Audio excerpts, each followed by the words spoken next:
الله الرحمن الرحيم.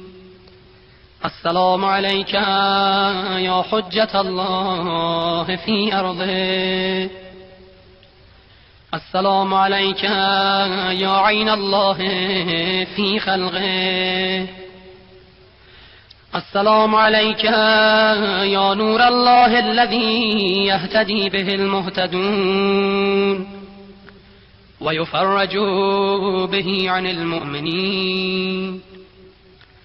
السلام عليك أيها المهذب الخائف، السلام عليك أيها الولي الناصح، السلام عليك يا سفينة النجاة، السلام عليك يا عين الحياة،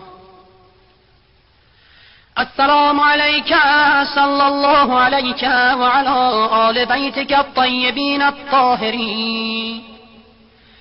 السلام عليك عجل الله لك ما وعدك من النصر وظهور الأمر.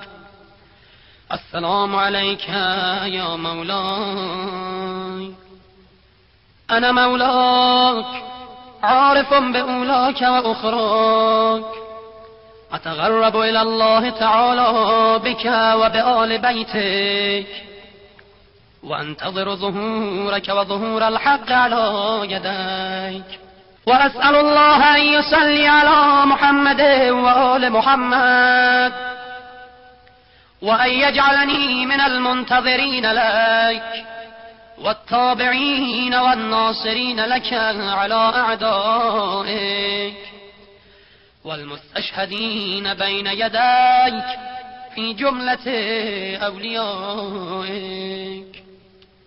يا مولاي يا صاحب الزمان، صلوات الله عليك وعلى آل بيتك. هذا يوم الجمعة، وهو يومك المتوقع فيه ظهورك والفرج فيه للمؤمنين على يديك، وقتل الكافرين بسيفك. وأنا يا مولاي فيه ضيفك وجارك، وأنت يا مولاي كريم من أولاد الكرام ومأمور بالضيافة والإجارة.